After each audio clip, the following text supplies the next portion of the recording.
नमस्कार। खबरों के इस बुलेटिन में आपके साथ मैं हूं सुखवीर। आप देख रहे हैं आपका अपना चैनल भिवानी हलचल। सबसे पहले की नजर आज की न्यूज हेडलाइंस पर। दक्षिण काली नवदुर्गा मंदिर में नवरात्रों में प्रतिदिन भजन कीर्तन आयोजित। ईदगाह में हर्षोल्लास से मनाई गई ईद उल फितर।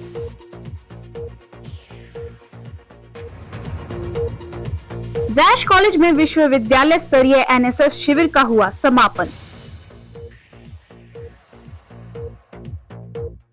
जगन्नाथ सराफ वेलनेस सेंटर का होगा उद्घाटन, मिलेंगी आधुनिक सुविधाएं। हरियाणा गौरव अवार्ड 2026 का आयोजन, राष्ट्रीय अंतर्राष्ट्रीय हस्तियों का होगा सम्मान। अब खबरें विस्तार से। मिनी बाईपास पर दक्षिणी काली नवदुर्गा मंदिर में चैत्र नवरात्रि के तीसरे दिन माता चंद्रघंटा की पूजा अर्चना की गई। मंदिर की प्रबंधक उर्मिला सैनी ने बताया कि नवरात्रों के दौरान रोजाना मंदिर प्रांगण में भजन कीर्तन और हवन का आयोजन किया जाता है। श्रद्धा और आस्था के प्रतीक स्वरूप श्रद्धालु अपने अपने घरों से ध्वजा लाकर माता काली को चढ़ाते हैं। उनकी सभी मनोकामनाएं माता के आशीर्वाद से पूर्ण हो जाती है। कोट रोड स्थित काली माता मंदिर की प्रबंधक उर्मिला सैनी ने बताया कि नवरात्रों के दौरान विशेष पूजा, हवन यज्ञ और भजन कीर्तन निरंतर जारी है। उन्होंने बताया कि जिन श्रद्धालुओं की मनोकामनाएं पूरी होती हैं, वे अपनी श्रद्धा और आस्था के प्रतीक स्वरूप अपने घरों से ध्वजा लेकर मंदिर में पहुंचते हैं और माता रानी को अर्पित करते हैं। यह परंपरा वर्षों से चली आ रही है और लोगों की अटूट आस्था का प्रतीक है। उर्मिला सैनी ने कहा कि नवरात्रि का पर्व हमें शक्ति, सेवा और सदाचार का संदेश देता है। उन्होंने सभी श्रद्धालुओं से नशा मुक्त रहने, स्वच्छता बनाए रखने और बच्चों को धार्मिक संस्कारों से जोड़ने की अपील की।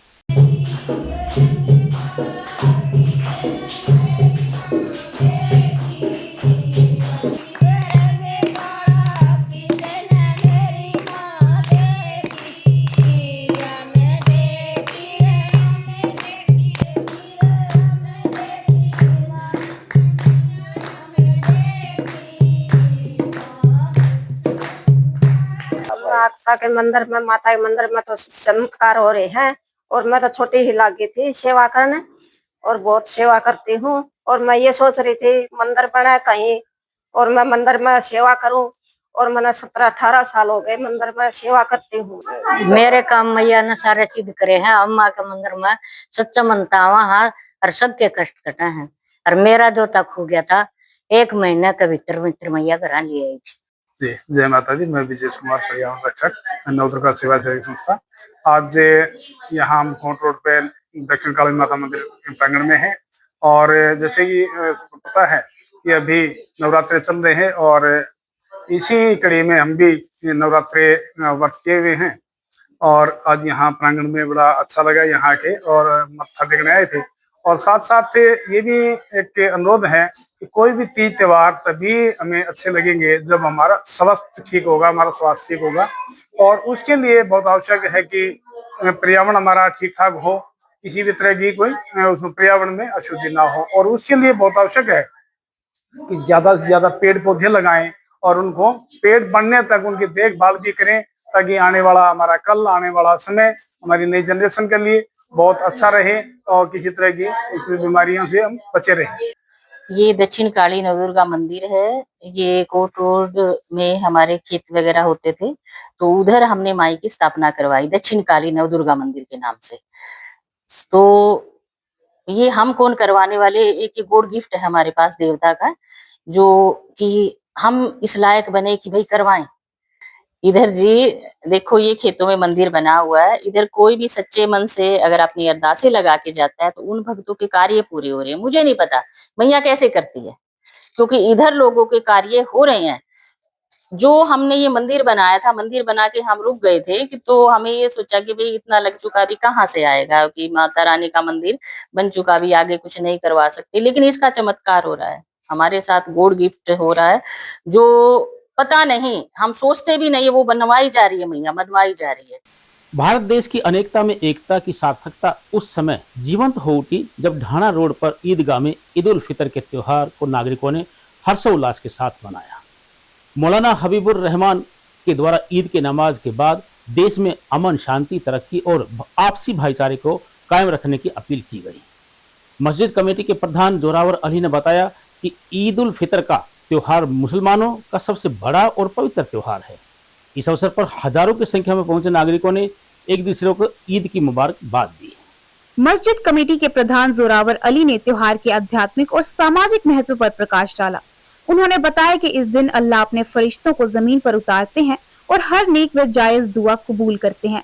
इस दिन घरों में खीर, सेवियां, मिठाई आदि बनाई जाती हैं और इसी दिन अपनी नेक कमाई में से फितर व ज़कात निकालकर जरूरतमंदों की मदद की जाती है। उन्होंने कहा कि ईद उल फितर केवल पकवानों या उत्सव का नाम नहीं, बल्कि है कुर्बानी, त्याग और आत्म अनुशासन का पर्व है। यह हमें सिखाता है कि हम अपने भीतर की बुराइयां, अहंकार और लालच को कुर्बान करें। एक महीने के कठिन रोजों के बाद यह दिन हमें मानवता की सेवा और गरीबों की मदद करने की प्रेरणा देता है। उन्होंने कहा कि सच्चा मुसलमान वही है जो समाज में शांति फैलाए और नफरत को खत्म कर प्रेम का संदेश दे। कहा कि रमजान के दौरान संयम बरतने के बाद ईद हमें फिर से एक नई ऊर्जा के साथ नेक काम करने की शक्ति प्रदान करती है। वहीं दूसरी तरफ भीड़ को देखते हुए पुलिस प्रशासन की ओर से पुख्ता इंतजाम किए गए थे। यातायात को सुचारू रखने और सुरक्षा व्यवस्था बनाए रखने में पुलिस कर्मियों का सहयोग सराहनीय रहा।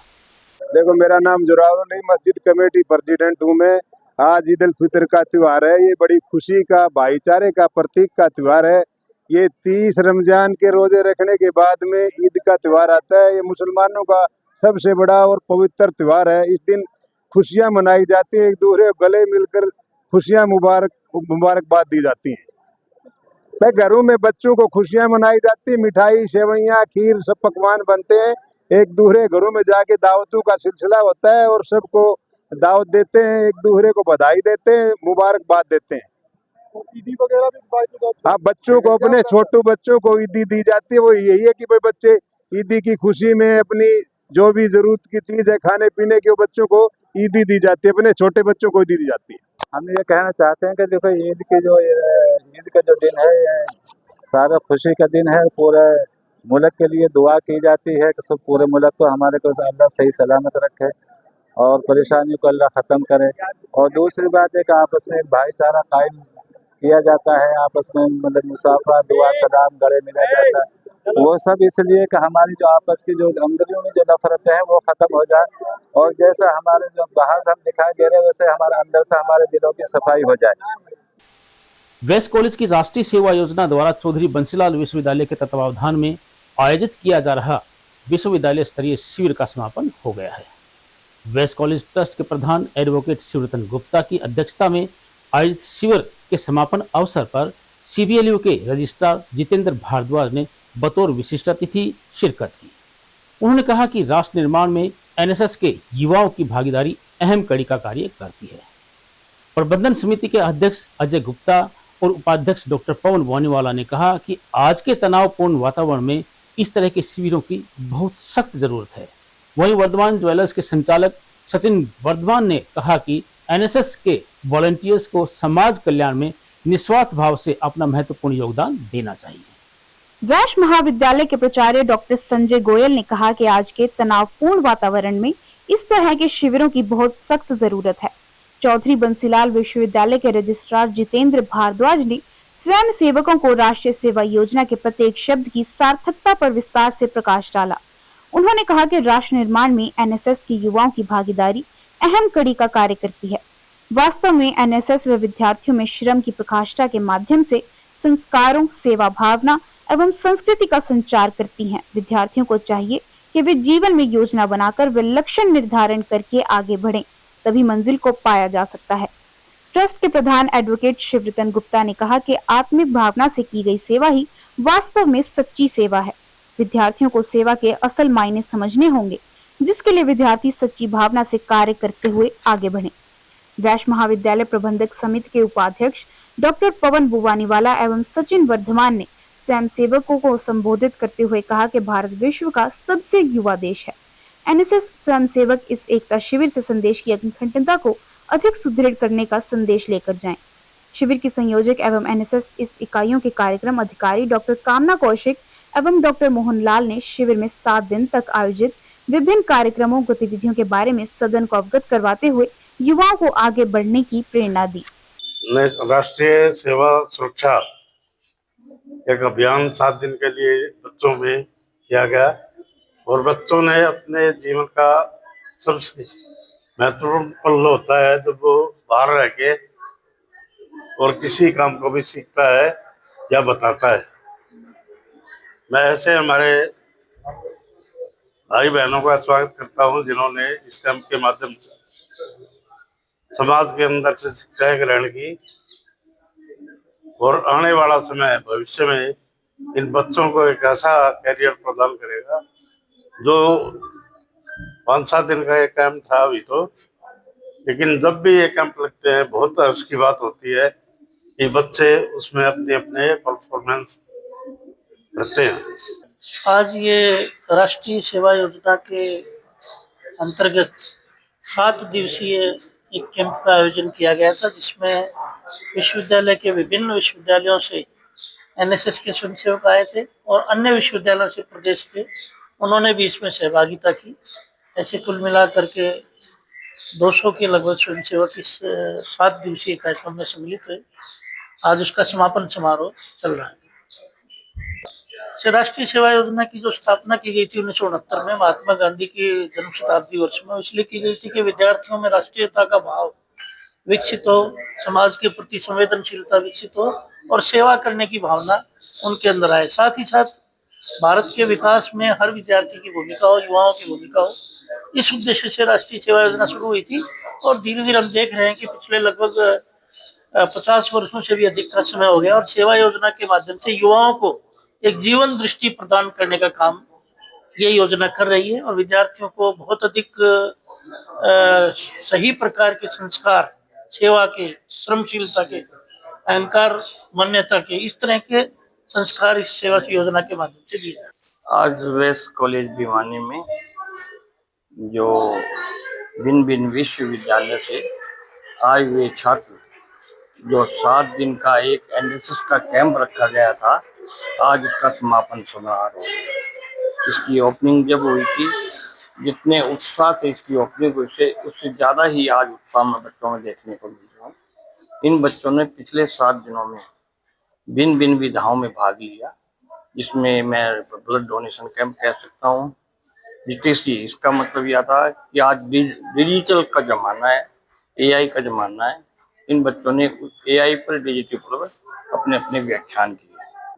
देखिए, एनएसएस का एक कैंप लगा आज। सबसे पहले मैंने एक सेशन लिया सबको सांकेतिक भाषा सिखाने का, फिर उसके बाद ही मेरा एक सेशन रहा जिसमें सरकार के जो इनिशिएटिव है, जो स्कीम है स्टार्टअप इंडिया की, उस बारे में बच्चों को जागरूक किया और बताया कि कैसे वो एंटरप्रेन्योर बनकर आगे इस देश को बढ़ा सकते हैं।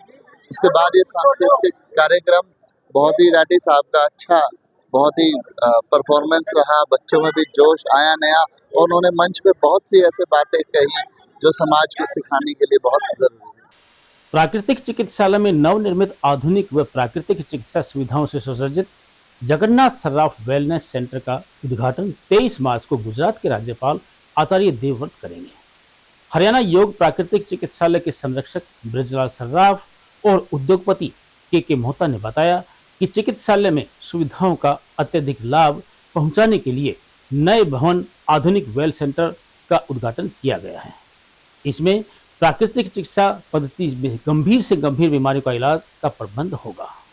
शहर के प्राकृतिक चिकित्सा प्रेमियों द्वारा लगभग 60 वर्ष पूर्व एक छोटी सी बगीची में शुरू किया गया हरियाणा योग प्राकृतिक चिकित्सालय अब भव्य रूप धारण कर चुका है।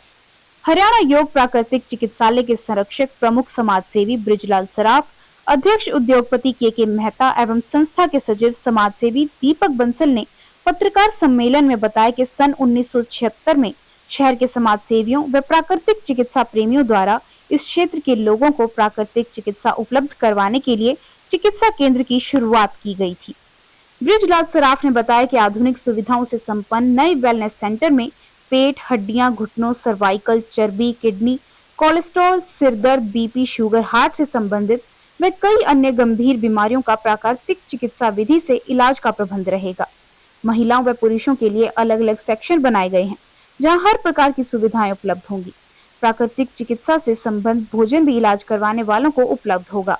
इस 35 बिस्तर वाले वेलनेस सेंटर में 15 कमरे उपलब्ध होंगे, जिनमें हर तरह की आधुनिक सुविधाएं उपलब्ध होंगी। नवनिर्मित सेंटर में हाइड्रोक्लोन, सिरोधारा, मसाज थेरेपी, स्टीम, सोना व shower bath, with shower, dialysis tub, Whirlpool bath के अलावा दर्जनों अन्य चिकित्सीय सुविधाएं उपलब्ध हैं। इसका विधिवत उद्घाटन 23/3/2026 को सुबह 9:30 बजे आचार्य श्री देवव्रत जी आर्य करेंगे, जो गवर्नर श्री गुजरात है। तो क्या क्या लोगों को यहाँ सुविधाएं मिलेंगी, किस तरह इलाज किया जाएगा? देखिए, इसमें न हमने जो सुविधाएं हैं उनका मैंने आपको सर्वे कराया है, लेकिन इसके अलावा भी जो हमारे पास सुविधाएं नहीं है वो भी इलाज होगा। वो क्यों होएगा? क्योंकि हमारे पास इसकी कोई दवाई नहीं है। हमारे पास दवाई के रूप में सिर्फ 5 चीजें हैं: जल, वायु, मिट्टी, धूप और आकाश, और वे हर एक आदमी के शरीर में विद्यमान है। हमने तो उनकी प्रतिभा को उकेर के उनसे आशीर्वाद लेकर उनका इलाज करना है, जो कि पुख्ता और सस्ता होता है। कितने साधकों के लिए व्यवस्था की गई है? ये 35-40 साधक यहाँ रह सकते हैं और करीबन सत्र में 150 के आसपास इलाज ले सकते हैं। तो किस तरह लोगों को फायदेमंद होगा, क्या कहेंगे?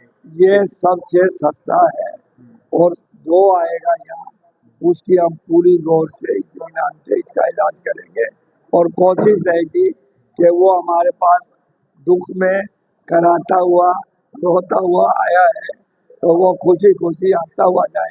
यही ट्रस्ट का उद्देश्य है। के गवर्नर, राज्यपाल आचार्य जी देवव्रत जी आएंगे, सुबह 9:30 बजे आएंगे और उनके साथ कई बड़े बड़े डिग्नेटरीज हैं वो भी आएंगे और उनसे वार्तालाप होगी, उनके आशीर्वाद वचन भी हम सुनेंगे और उसके बाद में चाय, नाश्ता, ड्रिंक और लंच भी होएगा। तो किस चीज़ का उद्घाटन करने आ रहे हैं?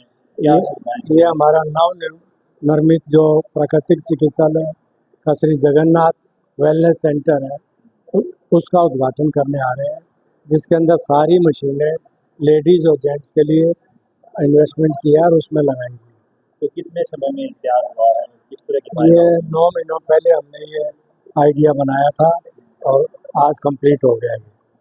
नवदुर्गा सहयोग संस्था 29 मार्च को राष्ट्रीय और अंतर्राष्ट्रीय स्तर पर अपनी पहचान बनाने वाली हस्तियों को सम्मानित करने के लिए समारोह का आयोजन करेगी।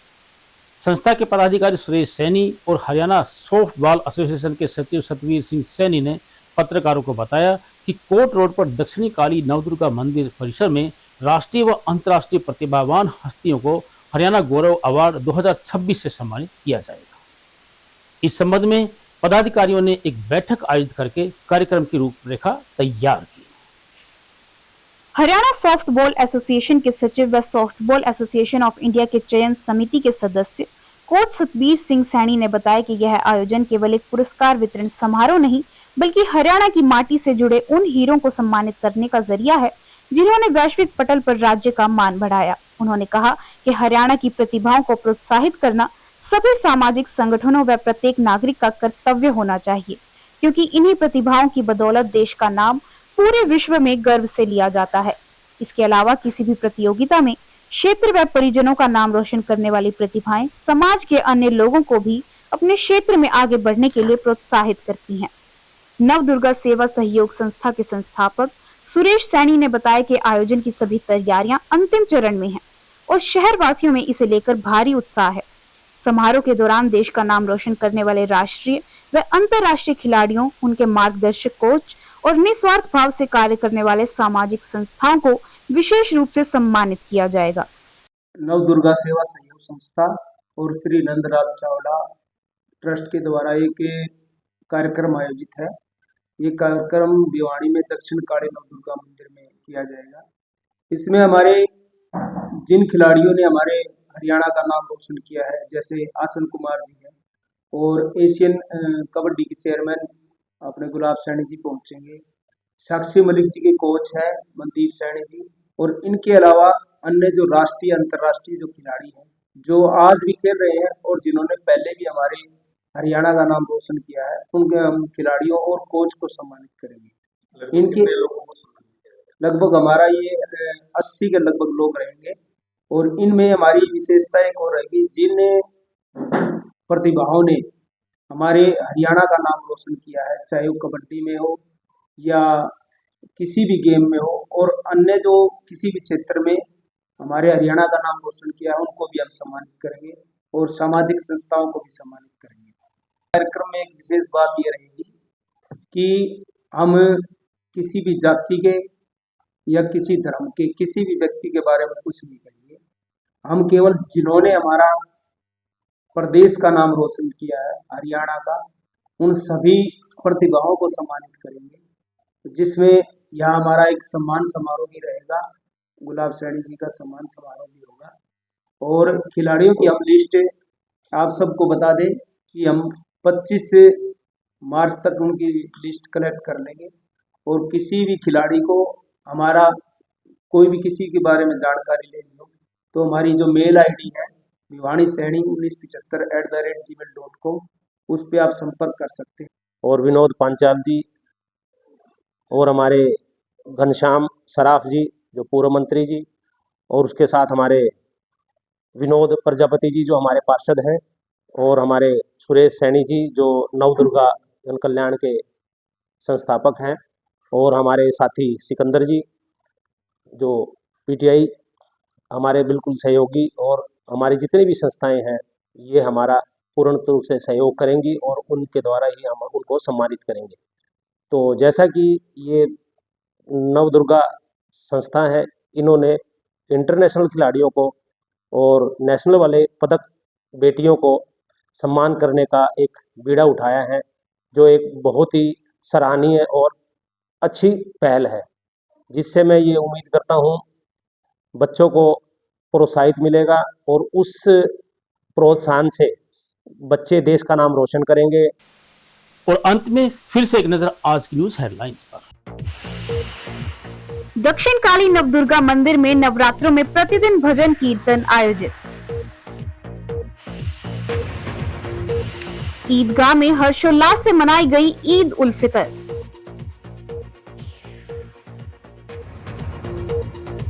वैश कॉलेज में विश्वविद्यालय स्तरीय एनएसएस शिविर का हुआ समापन।